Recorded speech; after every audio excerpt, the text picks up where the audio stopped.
आज की इस विश्लेषण में हम एक ऐसे डिजिटल तूफान की बात करने जा रहे हैं जिसने रातों रात सोशल मीडिया की दुनिया में तहलका मचा दिया है। मतलब इंटरनेट के इस दौर में चीज़ों का वायरल होना तो आम बात है ना? लेकिन जिस रफ्तार से ये कॉकरोच जनता पार्टी का पूरा कैंपेन शून्य से उठकर करोड़ों स्क्रीन्स तक पहुंचा है, वो अपने आप में एक कमाल की केस स्टडी है।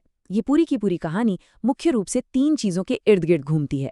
एक तो इसकी अभूतपूर्व वायरलिटी, दूसरा वो अचानक से लगा हुआ डिजिटल बैन, और तीसरे वो बेहद गंभीर हैकिंग के आरोप।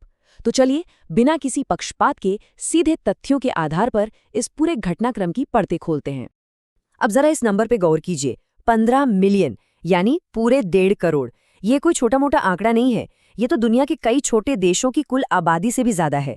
लेकिन सबसे बड़ी बात ये आंकड़ा नहीं है, बल्कि वो समय है जिसमें इसे हासिल किया गया है। सोचिए, एक कैंपेन शुरू होता है और महज 4 से 5 दिनों के अंदर, जी हाँ, सिर्फ 4 से 5 दिन के बेहद छोटे से अंतराल में ये इतने फॉलोअर्स बटोर लेता है। सोशल मीडिया के इतिहास में इस तरह की तेज, कह सकते हैं कि रॉकेट जैसी ग्रोथ बहुत ही कम देखने को मिलती है। और मजे की बात तो ये है कि डिजिटल दुनिया में नंबर्स कभी एक जगह रुकते नहीं हैं। ये कॉकरोच जनता पार्टी नाम का जो कैंपेन है, इसकी पहुंच इतनी ज्यादा तेज है कि जब तक हमारा ये विश्लेषण खत्म होगा तब तक शायद ये 15 मिलियन का आंकड़ा भी पुराना हो चुका होगा। हो सकता है ये 16, 17 या शायद 20 मिलियन का जादुई आंकड़ा भी पार कर चुका हो। ये कैंपेन इंटरनेट पर बिल्कुल आग की तरह फैल रहा है और यही इसे आज की सबसे चर्चित डिजिटल घटनाओं में से एक बनाता है। लेकिन जहां एक तरफ इतनी बड़ी सफलता मिल रही थी, वहीं अचानक से एक बहुत बड़ी डिजिटल रुकावट सामने आ जाती है। ट्विटर, जिसे अब एक्स कहा जाता है, वहां इस कैंपेन पर बैन लग जाता है। इंटरनेट की दुनिया जितनी आज़ाद लगती है, कई बार उतनी ही उलझी हुई भी होती है, और ये इस बात का एकदम सटीक उदाहरण है। एक तरफ देखिए इंस्टाग्राम को, जहां 15 मिलियन से ज्यादा फॉलोअर्स हैं और कारवां तेजी से आगे बढ़ता ही जा रहा है। लेकिन दूसरी तरफ ट्विटर पर बिल्कुल सन्नाटा है। वहां यह अकाउंट पूरी तरह से ब्लॉक कर दिया गया है। भारत में आम लोगों के लिए यह अकाउंट अब पूरी तरह से गायब, यानी इनविजिबल हो चुका है। ये डिजिटल प्लेटफॉर्म्स के बीच का एक बहुत बड़ा कंट्रास्ट है कि कैसे एक जगह जो कंटेंट सुपर वायरल है, वही दूसरी जगह पूरी तरह से ब्लैकआउट कर दिया जाता है। अब जाहिर सी बात है, जब इतनी बड़ी रुकावट आएगी तो सवाल उठेंगे, और यहीं से एंट्री होती है कैंपेन के फाउंडर के बयानों और हैकिंग के संगीन आरोपों की। कैंपेन के फाउंडर अभिजीत दीपके का इस बैन पर एक बहुत ही सीधा आधिकारिक बयान सामने आता है। उनका कहना है कि जिस बात का उन्हें अंदेशा था, ठीक वही हुआ। वे साफ तौर पर यह आरोप लगा रहे हैं कि पहले उनके अकाउंट को हैक करने की पूरी कोशिश की गई, और जब वो हैकिंग के प्रयास फेल हो गए तो उसके ठीक बाद ही भारत में उनके ट्विटर हैंडल पर बैन लगा दिया गया। हम यहाँ सिर्फ उनका बयान सामने रख रहे हैं, जो ये दिखाता है कि फाउंडर के नजरिए से ये हैकिंग की कोशिशें और उसके बाद लगा बैन, ये दोनों कोई अलग अलग घटनाएं नहीं हैं, बल्कि आपस में गहराई से जुड़ी हुई हैं।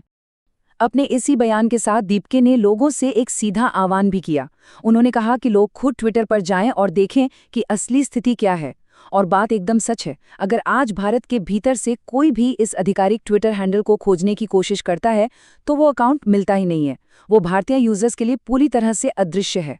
ये जियो ब्लॉकिंग का एक एकदम क्लासिक केस है, जहां एक खास देश की बाउंड्री के अंदर किसी कंटेंट तक पहुंच को रोक दिया जाता है।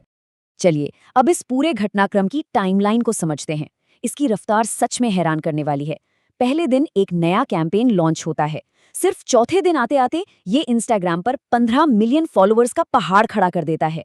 उसी चौथे दिन फाउंडर के दावों के अनुसार अकाउंट को हैक करने की कोशिशें शुरू हो जाती हैं, और ठीक अगले दिन यानी 5वें दिन ट्विटर पर अकाउंट को भारत में बैन कर दिया जाता है। मतलब महज 120 घंटों के अंदर शून्य से लेकर एकदम डिजिटल शिखर तक पहुंचना, और फिर वहां से सीधे एक नेशनल ब्लॉक का सामना करना, ये सफर वाकई असाधारण है।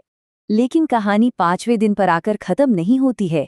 बात अब एक अनिश्चित भविष्य और एक बहुत बड़े सस्पेंस की तरफ मुड़ चुकी है। ऐसा लग रहा है कि ये डिजिटल लड़ाई अभी अपने चरम पर पहुंचना बाकी है।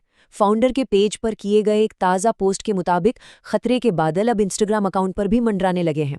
उनका दावा है कि हैकिंग के जो प्रयास पहले ट्विटर पर हो रहे थे, उनका रुख अब इस विशाल 15 मिलियन फॉलोअर्स वाले इंस्टाग्राम पेज की तरफ मुड़ गया है। और ये कोई छोटी बात नहीं है, क्योंकि इंस्टाग्राम ही फिलहाल इस कैंपेन की वायरल सफलता का सबसे बड़ा इंजन है। अगर इस अकाउंट को कुछ होता है तो समझ लीजिए कि इस पूरे फेनोमेनन की नींव ही हिल सकती है। तो अगर हम सारी कड़ियों को जोड़ें तो स्थिति कुछ यूं है। हमने चरम स्तर की वायरलिटी और अचानक से आई डिजिटल रुकावटों का एक बहुत ही सीधा और तेज टकराव देखा है। 4 से 5 दिन में 1.5 करोड़ लोगों का जुड़ना, फिर एक बड़े प्लेटफॉर्म पर अकाउंट बैन हो जाना और दोनों जगह हैकिंग के गंभीर आरोप लगना। इस पूरी घटना ने सबको ये देखने पर मजबूर कर दिया है कि आगे क्या होगा। एक तरफ नए नए रिकॉर्ड्स बन रहे हैं, तो दूसरी तरफ फाउंडर के अगले बयानों और इस डिजिटल लड़ाई के नतीजों का इंतजार किया जा रहा है। और इसी के साथ हमारा आज का ये विश्लेषण एक बहुत ही गंभीर और अनसुलझे सवाल पर आके रुकता है। एक तरफ फॉलोअर्स की लगातार बढ़ती हुई सुनामी है और दूसरी तरफ हैकिंग के दावे और डिजिटल बैन का मंडराता हुआ खतरा। ऐसे में सोचने वाली बात यह है कि 15 मिलियन फॉलोअर्स का ये विशाल इंस्टाग्राम अकाउंट इस भारी दबाव के बीच आखिर कब तक सर्वाइव कर पाएगा? क्या ये इंटरनेट पर कोई नया इतिहास रचेगा या फिर डिजिटल रुकावटों के आगे इसकी रफ्तार थम जाएगी? इस मामले में आगे जो भी होगा वो डिजिटल दुनिया की ताकत और उसकी सीमाओं के बारे में बहुत